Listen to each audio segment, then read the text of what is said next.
परिवहन कार्यालय भोपाल विशाल परिसर करोड़ों की लागत से बनाया गया है, जिसमें रोजाना 3 से 4 हजार लोगों का आना जाना, सैकड़ों किलोमीटर से प्रतिदिन कार्य करने हेतु भीड़ लगी रहती थी। लेकिन वर्तमान स्थिति में यहां नज़ारा कुछ और ही देखने को मिल रहा है। प्राइवेट एजेंटों की हड़ताल से यह परिसर पूरा खाली पड़ा हुआ है, क्योंकि हड़ताल की वजह से काम की रफ्तार बहुत धीमी हो गई है, जिससे आम जनता में परेशानी देखी गई है। वर्तमान प्रभारी आरटीओ जितेंद्र शर्मा द्वारा जब से प्रभार में आए हैं, तभी से कार्यालय में सन्नाटा पसरा हुआ है। प्राइवेट आरटीओ एजेंट ने आरोप लगाया है कि उनके स्वयं के बनाए नियम पर ही वह कार्य करना चाहते हैं, और जो कि तर्क संगत नहीं है। पूर्व आरटीओ अधिकारी द्वारा सुचारू रूप से कार्य किया जा रहा था, जिससे कार्यालय में आने वाले व्यक्ति को किसी भी परेशानी का सामना नहीं करना पड़ता था। शासन के जन कल्याणकारी योजनाओं को हमेशा से आम जनता को फायदा मिलता रहा है। अतः शासन से निवेदन है कि पूर्ण रूप से जो सुचारू कार्य होते हैं उनको चलाया जाए, जिससे शासन को राजस्व की हानि एवं आम जनता को परेशानी ना हो।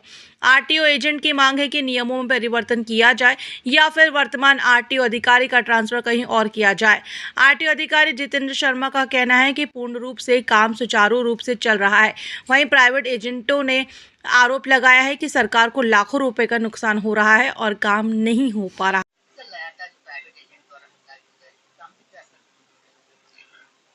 पब्लिक स्वयं आकर अपना कार्य करा रही है और पूरी तरह से सुचारू रूप से परिवहन कार्यालय का कार्य जारी है। निश्चित रूप से पब्लिक अपना काम स्वयं ऑनलाइन आवेदन करके करा सकती है और ये पब्लिक करवा भी काम लगातार आरटीओ ऑफिस में सुचारू रूप से जारी है। बताइए। मैं BS राजपूत आरटीओ सलाहकार संघ का सदस्य हूँ। विगत कई वर्षों से यह कार्यरत हूँ। आपने के चैनल के माध्यम से बताना चाहता हूँ कि पहले भी कई स्थिति परिस्थितियाँ रही हैं। जब भी कोई अधिकारी आया तो थोड़ा बहुत नियम कानून अपने हिसाब से चलाते हैं, लेकिन उनको नियम को भी देखते हुए और यहाँ की व्यवस्थाओं को देखते हुए सुचारू ढंग से अभी तक चल रहा था। लेकिन 1 तारीख से आज जो है 22 तारीख हो गई है। 22 तारीख से पूरा इतना विशाल करोड़ों की लागत से ये परिसर बना है। इस परिसर में कम से कम 2.5 से 3 हजार रोज पब्लिक आती थी, वो सैकड़ों किलोमीटर दूर से, क्योंकि विदिशा के राजगढ़ से, विदिशा से, बैरसिया से, अपना आसपास के बैरगढ़ चिचली से, और लड़कियां बच्चे बुजुर्ग आते थे। आज देखिए इस परिसर में सन्नाटा पड़ा हुआ है। सन्नाटे का कारण ये है कि वर्तमान सरकार की जो नीतियां और जन कल्याणकारी योजनाएं जो गडकरी जी ने, परिवहन मंत्री जी ने बनाई हैं, वो पब्लिक को इतनी भाई हैं और उससे इतना फायदा हुआ है लोगों को कि घर बैठे लोगों के काम सुचारू ढंग से हो रहे हैं। कुछ एक NIC के माध्यम से कुछ एक काम ऐसे थे जिसके लिए यहाँ पर आरटीओ में आना पड़ता था, और वो जब से ये प्रभारी आरटीओ जितेंद्र शर्मा जी आए हैं तब से उन्होंने अपने इतने कानून खुद के बना दिए हैं जो पूर्व में आरटीओ अभी रिटायर होके गए हैं, उन्होंने भी कभी नहीं करा। और ये वर्तमान आरटीओ ने अपने नए कानून लगा करके और इस परिसर को पूरा ऐसा तहस नहस कर दिया है कि पब्लिक इतनी परेशान है। यहाँ आती पब्लिक देख करके लौट जाती, स्टाफ नहीं मिलता है, ये खुद भी नहीं मिलते हैं, क्योंकि यहाँ कोई किसी प्रकार का कार्य नहीं हो रहा है। अब आई बात राजस्व की हानि इसलिए हो रही है कि अगर 2.5 और 3 हजार पब्लिक रोज आती थी तो जाहिर सी बात है अपना फीस और टैक्स और दुनिया भर की चीज़ें भरती थी। इससे कि सरकार को लाखों से लाखों की संख्या में जो है नुकसान हो चुका है।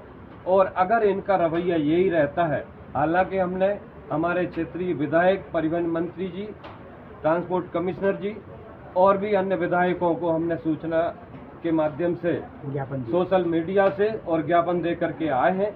अगर इस पर कोई कार्रवाई नहीं होती है तो निश्चित ही मानिए कि ये हड़ताल हमारी ऐसी जारी रहेगी। और यूनियन एकता जिंदाबाद, यूनियन एकता जिंदाबाद, यूनियन एकता जिंदाबाद। आरटीओ तेरी तानाशाही नहीं चलेगी, नहीं चलेगी, तानाशाही नहीं चलेगी, नहीं चलेगी, अपने नियम नहीं चलेंगे, नहीं चलेंगे। आरटीओ यूनियन जिंदाबाद, आरटीओ यूनियन जिंदाबाद। धन्यवाद। सर, लगातार प्राइवेट एजेंट की जो हड़ताल चल रही है, उस पर क्या आरटीओ का असर पड़ रहा है? आरटीओ पर संपूर्ण रूप से 99% असर है।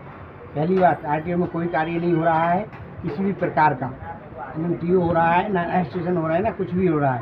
और आरटीओ महोदय मनमानी कर रहे हैं सीधी और तानाशाही कर रहे हैं, अत्याचार कर रहे हैं लोगों पर। पब्लिक जो आती है उनको परेशान करके भगा दिया जाता है। तो पूरा इतना जो हाल है पूरा खाली देखने को मिल रहा है, पूरे वीडियो फुटेज में खाली नज़र आ रहा है। हाँ। पहले यहाँ पूरा माहौल बड़ा सा नज़र आ रहा था। पहले कम से कम 2-2,500 लोग आते थे कार्यालय में और काम कराते थे, लेकिन अब 50 लोग भी नहीं आ रहे हैं।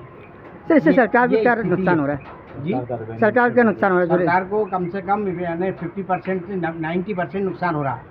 90% उसका रेवेन्यू का नुकसान हो रहा है। सर लगातार प्रदर्शन के बावजूद भी सरकार कोई निर्णय नहीं ले पा रही सरकार है। से हमारा सरकार से अनुरोध है और निवेदन है कि जल्दी से जल्दी निर्णय किए जाए और इस व्यक्ति को यहाँ से भगाया जाए। सर आरटीओ अधिकारी का कहना है कि काम में कोई रुकावट नहीं आ रही, काम सुचारू रूप से चल रहा है। वो आरटीओ महोदय गलत बोल रहे हैं। सीधी बात है, कोई ऐसा कुछ नहीं, कोई आ ही नहीं रहा तो काम करेंगे क्या आरटीओ महोदय? हम पब्लिक को डायरेक्ट पब्लिक को परेशान कर रहे हैं, उनका काम हो ही नहीं रहा किसी भी सर नाम बता दीजिए। 5200 फाइलें पेंडिंग हैं जो क्लिक नहीं की गई हैं, जिसमें से 2800 फाइलें कम से कम न्यू रजिस्ट्रेशन की हैं। नाम बता दीजिए। मैं जगदीश त्यागी।